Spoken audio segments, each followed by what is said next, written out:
Our next priority will create a state-level office of gun violence prevention and intervention.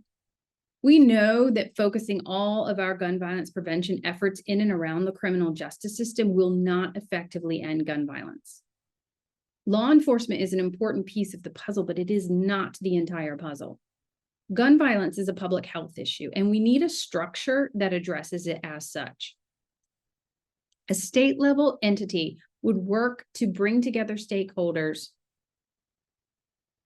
enhancing collaboration among law enforcement, community organizations, and public health agencies to more effectively and efficiently work to prevent rather than just address gun violence. In addition to lives impacted, gun violence costs Maryland $10.5 billion each year.